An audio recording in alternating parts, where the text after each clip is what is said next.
भारत माता की जय.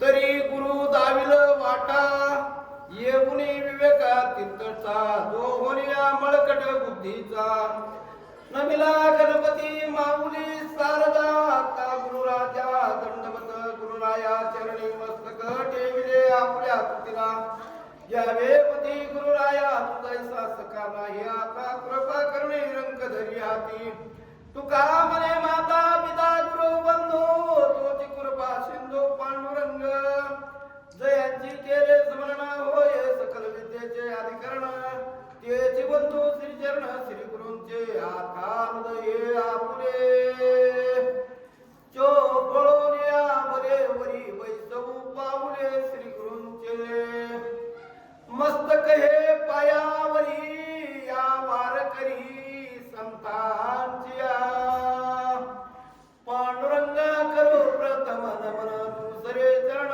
संतांच्या त्यांच्या कृपा जाणे कथेचा विस्तारू बाबाजी सद्गुरु दास तुका ओम नमो ज्ञानेश्वरा करुणा करा दयाळा तुमचा अनुग्रह लादलो पवन झालो चराचरी मी कळा कुसरी काहीच न जाणे बोलतो वचने अति भाविकाशी एका जनार्दनी तुमचा दास त्याची पूर्वावी आस तरी गुरु दाविल वाट येऊनी विवेक तीर्थस्थ दोहोनी आमळकट बुद्धीचा. प्रस्तुत प्रसंगी तुम्हा साधू संतांच्या सेवेसाठी ग्रंथराज ज्ञानेश्वरी अध्याय क्रमांक 18 श्लोक क्रमांक 51 आणि त्यातील पहिली ववी या माऊली भगवंताचा आणि अर्जुनाचा संवाद. माऊली भगवंताचा आणि अर्जुनाचा संवाद असणारा 51 नंबरच्या श्लोकामधून आपल्याला पहिल्या ववीमध्ये सांगणार आहेत. मात्र काहीतरी कारणाशिवाय कार्य घडत नाही. तसा श्री क्षेत्र पोखरी तालुका पारनेर जिल्हा अहिल्यानगर या ठिकाणी रंगदास महाराज या महात्म्यांच्या पुण्यतिथीच्या समाधी सोहळा नाही का, समाधी सोहळा म्हणा पुण्यतिथी म्हणा, त्या निमित्ताने असा असणारा 12 वर्षापूर्वी सद्गुरु सच्चिदानंद श्रीपाद बाबांच्या कृपेने सद्गुरु नामदेव अप्पा महाराजांच्या असणाऱ्या मार्गदर्शनाने चालू झालेला हा वैष्णव मेळावा आणि त्या वैष्णव मेळाव्यातील आजचा असणारा काही क्षणाचं प्रवचन आज असणारा आपल्याला या ठिकाणी अमृततुल्य असे शब्द ऐकायला मिळणार आहेत. सकाळपासून चालू झालेला कार्यक्रम आता चालू आणि अवघे पुढे असणार आपल्याला आप्पांचं कीर्तन आहे, त्याच्यानंतर हरिपाठ आहे, हरिपाठानंतर असणार आमच्या ज्यांचं असणार महाराष्ट्राच्या बाहेर कीर्ती असणाऱ्या ज्यांनी 7 राज्यामध्ये असणार सद्गुरु श्रीपाद बाबांचं कार्य पोहोच केलं असे असणारे विकास महाराज गायकवाड यांचं आपल्याला कीर्तन आहे संध्याकाळचं. म्हणून आता थोड्या वेळासाठी काय बोलायचं आहे तर फक्त आपल्याला आलेला अनुभव बोलायचा आहे. आपल्याला जे काय आजपर्यंत कळालं आपल्या जीवनामध्ये आजपर्यंत जे कळालं तेवढाच विषय मांडायचा आहे. कारण की ज्ञानेश्वरी भागवत अभंगवाणी ही तर तयार आहे पूर्वीचीच, पण त्यातली ववी आपल्याला अनुभवाला कशामुळे आली तर एक वेळा सद्गुरूची भेट झाली. किती वेळा? एक वेळा. तरी अवधान एक वेळा द्यायचे मग सर्व सुखाशी पात्र व्हायचे. हे प्रतिज्ञा उत्तर माझे उघड आहे का. एकच वेळा संतांची भेट झाली सद्गुरू रूपाने आणि त्या भेटीमध्ये आपले परिवर्तन झालं आणि असं परिवर्तन ज्या महात्म्यांच्या कृपा आशीर्वादाने होतं. म्हणून शेवटपर्यंत शेवटच्या श्वासापर्यंत प्रत्येक साधक त्या शब्दाला कधी विसरत नाही.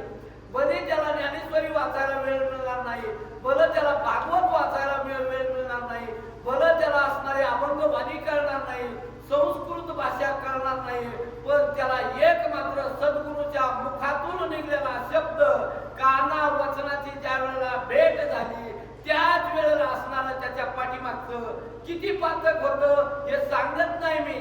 पण ज्या वेळेला पाप्यातला पापी सद्गुरूच्या समोर बसतो त्यावेळेला मात्र एकच आहे की भगवंत त्या सद्गुरूच्या मुखाकडे पाहतो, संतांच्या मुखाकडे पाहतो आणि ह्या पाप्याला काय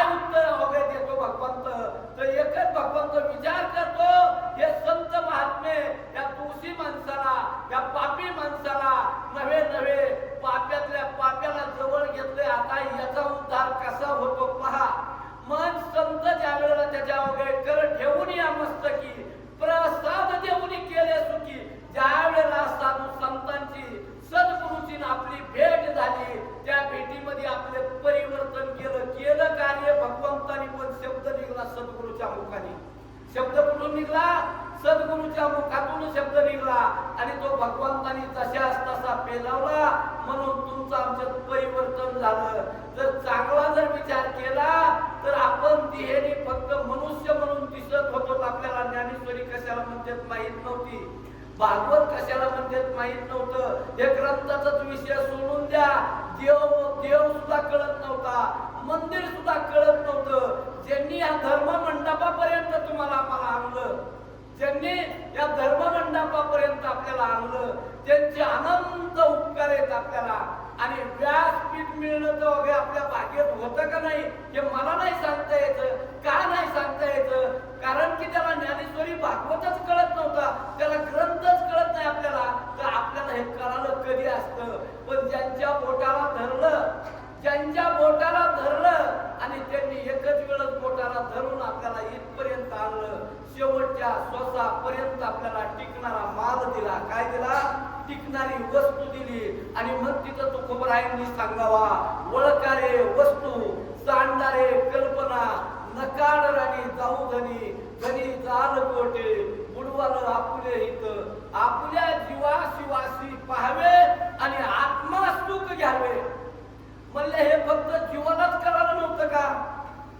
अहो जीवाला कळालं नव्हतं हा विषय सोडून द्या. म्हणले ज्यांनी चार वेद, 6 शास्त्र, 18 पुराण मुखदगत केले होते, म्हणले त्यांना नाही कळालं. म्हणले त्यांना कळालं नसेल तिथपर्यंत ठीक आहे, मग याच्या पाठीमाग अहो ज्यांनी भगवंताच्या मुखातले शब्द लिहिले, 6 शास्त्र, 18 पुराण, 4 वेद, ज्या व्यास मुनीला लिहिले, त्या व्यास मुनीला नाही कळाले तर तुम्हाला मला कधी कळणार? म्हणले सांगा तुम्ही, व्यास मुनींनी काय लिहिलं? हे व्यास विशिष्ट संपूर्ण, पण मात्र व्यासांनी हे तयार करून ठेवलं, अनुभवाला आलं नाही. आणि मग त्या वेळेला त्यांनी हे सगळं गोळा करून ठेवून दिलं आणि त्यांनी काय केलं की मला अनुभवाला आलं नाही, मी जगापुढे मांडणार नाही. पण त्याच वेळेला ब्रह्मदेवाचे मानसपुत्र असणारे त्यांना नाव नारद मुनी. नारद मुनी चालत तिथपर्यंत आले आणि त्या ठिकाणी कोणाला विचारलं? व्यास मुनीला विचारलं, मुनी महाराज तुम्ही दुःखी का आहेत? त्यांनी सांगितलं सत्ययुगामध्ये जे घडलं, त्रेतायुगामध्ये जे घडलं, द्वापार युगामध्ये घडलं, कलियुगात घडणार मी सगळं बाळ तयार केलेलं आहे. काय केलंय? तयार केलं, पण माझ्या अनुभवाला आलं नाही. याच्यासाठी काय करावं लागल? नारद मुनींनी हे शास्त्र पाहिलं आणि पाहिल्याबरोबर सांगितले तुम्हाला अनुभवाला येईल. आपलं सोडून द्यावं, त्यावेळेस त्यांना अनुभवाला आलं नव्हतं. त्यांनी सांगितलं अनुभवाला येईल. म्हणले मग कुठं, कधी येईल? म्हणले काही नाही, संताची हे पायी. संताची हे पायी. जोपर्यंत संताच्या पायापर्यंत तुम्ही जाणार नाही तोपर्यंत तुम्हाला काही मिळणार नाही. म्हणून त्यांनी सांगितलं आता मला संत शोधायला जायची गरज नाही. त्यांच्याच पायावरती नतमस्तक झाले आणि त्यांनी एकच केलं, फक्त त्या ओवीतला अर्थ सांगितला. काय सांगितला? तरी गुरु दाखविलं वाटा. काय केलं?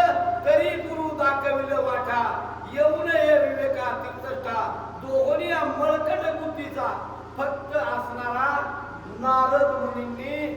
कोणाचा दुसरा मग व्यास मुनींचा. त्याचे ज्यांनी 6 शास्त्र, 18 पुराण, 4 वेद लिहिले होते, असणारे जवळ उपनिषद हे लिहिले होते, तरी त्यांनी त्यांना सांगितलं नारद मुनींनी समताविन प्राप्ती नाही, आईशे वेद देती वाही, हरी प्राप्तीशी. त्याच्या आधी सांगितलं नाही का? हरी प्राप्तीची उपाय धरावे समताचे ते पाय, त्याने साधते साधन, तुटते भवाचे बंधन. म्हणून तुम्ही आम्ही अल्पाविषय तुमचं आमचं आपल्याला मिळालं हे भाग्यवानच आपण 10व्या युगामध्ये मिळालेले आहे.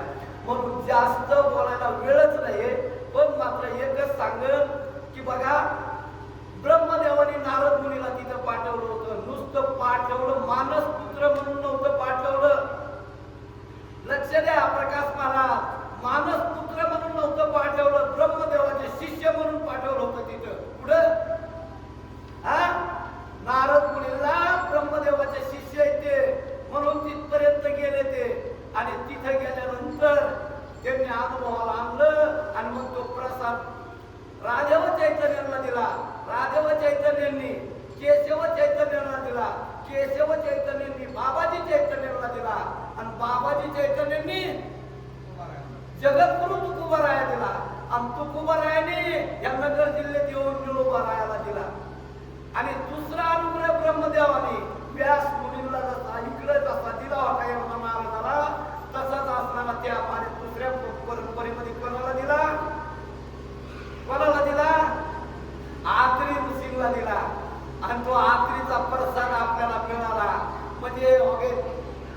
परंपरा असणारी चैतन्य परंपरा आणि आखिर ऋषीची परंपरा ही आनंद परंपरा आणि माझ्या माऊलीची परंपरा ज्या सांगतात रोज आदिनाथ गुरु सकळ सिद्धांचा मच्छिंद्रतायाचा मुख्य शिष्य. मग हे असं फिरून सांगितलं ज्याला गुरु मंत्र मिळाला ज्याला बीज मंत्र मिळाला त्याचे परिवर्तन झाल्याशिवाय राहत नाही. म्हणून माऊलींनी सांगितलं तरी गुरु दाखविलं वाटा. गुरुनी दाखवलेल्या वाटाने सर्वांनी चाला. मला बोलायला वेळ नाहीये. बोलायला जास्त गेलं तर बघा तुमचा वेळ जाईल आणि काय नाही. माऊलींनी सांगितलं किती वेळा बोलावा किती वेळ बोलावा.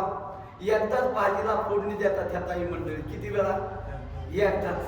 आणि परमार्थ तसा एकच असतो चटक्याचा. फक्त लय लय परमार्थ नाही. किती योग भातामध्ये पुन्हा पुन्हा उलटलं फिरवलं तरी भात एकच शीत कळाली की सगळा भात पक्का झाला. म्हणून आपल्याला पुढची आता पकवाजे आलेले तर गायक मंडळी आलेली आहे. आपल्याला कीर्तन होणार आहे आणि धावत्या याच्यामध्ये बर का धावत्या याच्यामध्ये काय बोलावा हे बी कळत नाही. पण मात्र सद्गुरु सारिका असला पाठी राखा. सद्गुरु सारखा महात्मा पाठीशी असला की सगळ्यांचं रक्षण होतं. म्हणून थोर भाग्य आपलं ह्या परंपरेमध्ये वगैरे आपल्याला इथं रंगनाथ बाबांच्या रंगदास स्वामींच्या मंदिरामध्ये अहो भगवंताची कथा कीर्तन प्रवचन ऐकायला मिळत आहे. हे सामान्य आहे का? म्हणून असणाऱ्या या परंपरेला सुद्धा आपला साष्टांग दंडवत आणि आपलं बीज इथपर्यंत पोहोचलं बाबांच्या माध्यमातून आप्पांच्या माध्यमातून. आता तुम्ही आम्ही फक्त काय करायचंय खुरपायला नाही जमलं तर पाणी घालीत चालायचं. ते ऑटोमॅटिक हिरवं होणार आहे. हिरवं झालं की तो काय होईल मोगरा फुलला मोगरा फुलला फुलं वेचीचा भारू कळ्याशी आला असा कळ्याला येईल काय सांगायचं. आणि तो असा भरभरून जाईल आणि विहीर खूप उंचावर जाईल. म्हणून बोलता बोलता कारण की ही तयारी पूर्ण झाली होती पण नामदेव महाराजांनी सांगितलं 5 मिनिटं 10 मिनिटं काहीतरी इथपर्यंत आल्यासारखी. म्हणून वगैरे असणाऱ्या आमच्या वाघ महाराजांच्या सांगण्यावरून तुमच्या सर्वांच्या याच्यावरून 10 मिनिटं बोलता आलं. बोलता बोलता चुकीचा शब्द गेला असेल तर माझ्या देहाचा गुणदोष चांगला असेल. हे सद्गुरु श्रीपाद माऊलींचं बाबांचं रमदास बाबांचं आप्पांचं आणि जे चांगलं असेल तेच त्यांचं बरं का. चुकीचं असेल ती माझी मला द्या. आणि या ठिकाणी सेवेला पूर्ण विराम या ठिकाणी थांबवतो. जय हरी.